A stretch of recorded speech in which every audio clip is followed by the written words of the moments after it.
ఆ విధంగా ఈ పాప దశ హరమి రోజున దశమి రోజున ఏం చేస్తాడంటే శ్రీమన్నారాయణమూర్తి యొక్క వ్రతం ఉంటుంది. రణచోర్ అంటే అర్జునుడు ఆ కథ చదువుకోవాలి, మహాభారతాన్ని చదువుకోవాలి ఈ రోజున. ఆ రోజున ఏం జరుగుతుందంటే శ్రీమన్నారాయణమూర్తి శ్రీకృష్ణ పరమాత్మగా వచ్చాడు, అర్జునుడికి రథసారథిగా ఉన్నాడు, రథాన్ని తోలుతూ ఉంటాడు.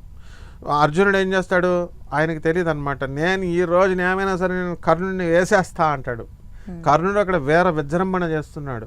స్వామికి తెలుసు ఏది మన కృష్ణుడికి ఇవి ఇప్పుడు సరైన సమయం కాదు, కర్ణుడికి ఇంకా సమయం ఆసన్నం అవ్వలేదు, అందువలన ఇప్పుడు టైం లేదు, ఇప్పుడు టైం వేస్ట్ అతనితో యుద్ధం చేయడం అని చెప్పేసి రథాన్ని వెనక్కి తీసుకెళ్ళిపోతూ ఉంటాడు. వెళ్ళిపోతుంటే అర్జునుడు అంటాడు, ఇదేంటే స్వామి నాకు అప్రతిష్ట తెస్తావు, ఆ కర్ణుడు వస్తుంటే అసలు నా ప్రధాన శత్రువు భీష్ముడు వాళ్ళు కాదు కర్ణుడే, అటువంటి వాడితో వస్తుంటే నేను పారిపోతున్నాను అనుకోడా, లోకం అనుకోదా అంటే, నీకు అర్జున నీకేం చెప్పాను, నేను రథసారథ్యం చేసేటప్పుడు ఫస్ట్ కండిషన్ చెప్పాను, నేను ఎప్పుడు ఏం చేస్తానో నాకు తెలీదు, నేను ఆయుధం ముట్టుకోను, నాకు తోచిన సలహా ఇస్తాను, నువ్వు ఎదురు చెప్పకూడదని చెప్పా. గురువు యొక్క లక్షణం అదే. తన శిష్యుడి యొక్క లాభం కోసం గురువు ఏం చేస్తాడంటే ఎప్పుడు ఏం చేయాలో అది చేస్తాడు. This is called instinct and spontaneous response అనమాట. స్పాంటానియస్గా రెస్పాండ్ అవుతాడు.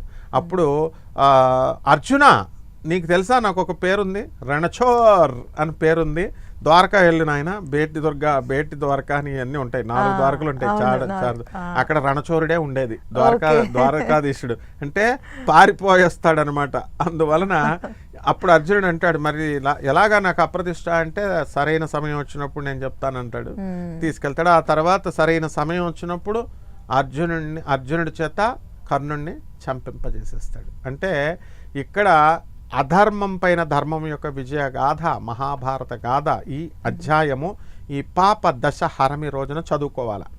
అది మహాభారతంలో ఉంది కాబట్టి చక్కగా అందరూ చదువుకుంటారు. శ్రీకృష్ణార్జున యొక్క ఇది భగవద్గీత కూడా ఆ రోజు చదువుకుంటాం. అండ్ పూజా విధానం ఏముండదు, ఉదయం లేవాలా, నిద్ర లేవాలా, లేచిన తర్వాత చక్కగా శుభ్రవస్త్రాలు ధరిస్తాం, తలంటి స్నానం, రోజు పూజలాగా. ఆ రోజున ఏంటంటే మన కర్మలను తొలగించేటటువంటి రోజు కాబట్టి కర్మలను తొలగించే హక్కు, ఆ యొక్క అవకాశము దేవుడికి ఉండదు. దేవుడు ఎప్పుడు కూడా కర్మలను తొలగించాడు. నీ కర్మకు నువ్వే కర్త అని పక్కకు ఉంటాడు. కర్మల్ని పిల్లలు కూడా, తల్లిదండ్రులు కూడా ఏమంటారు, మేము పిల్లల్ని అయితే కంటాం కానీ కర్మలను కంటామా అని అంటారు. ఎవరి కర్మలు వాళ్ళు అనుభవించాలి. కానీ గురువు మాత్రము ఎట్టి పరిస్థితుల్లో కర్మల్ని హరింపజేస్తాడు. ఈ రహస్యం ఎవరికి తెలీదు.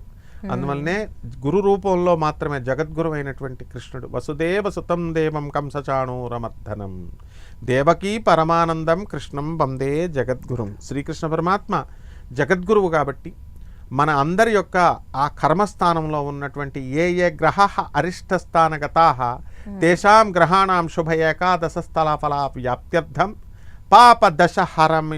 పాపహర దశమి పూజాం కరిష్యే అని సంకల్పించుకోవాలి.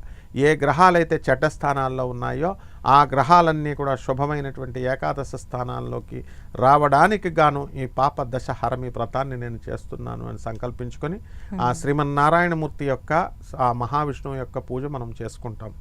అప్పుడు మనకి కర్మస్థానంలో ఉన్నటువంటి చెడ్డ గ్రహాలు, శత్రుగ్రహాలు, పాపగ్రహాలు ఏవైతే ఉన్నాయో, శత్రుస్థానాల్లో ఉన్నాయో ఇవన్నీ కూడా ప్యాసిఫై చేస్తాడు. ప్యాసిఫై చేసి the evil effects will be nullified అనమాట. అంటే మనకి చేసేటటువంటి గ్రహాలు దుష్టగ్రహాలు అంటారు చాలామందికి తెలియక. దుష్టగ్రహాలను అనకూడదు, క్రూర గ్రహాలు అంటాం. గ్రహాలు అనేటటువంటిది భగవత్ స్వరూపం కాబట్టి అవి ఇచ్చేటటువంటి క్రూర ఫలితాల నుంచి మనల్ని హరింపజేసేటటువంటి ఏకైక వ్రతం పాపహర దశమి. ఈ రోజున ఎవరైతే ఉపవాసం ఉండి, స్వామివారికి నిర్జల ఉపవాసం ఉండాల్సినటువంటి అవసరం లేదు, ఒంటిపూట భోజనం అనమాట. అండ్ సాయంత్రం ఏమో భోజనంతో సమానమైన టిఫిన్లు తినకుండా కొంచెం అల్పాహారం తీసుకుంటే ఉపవాసము.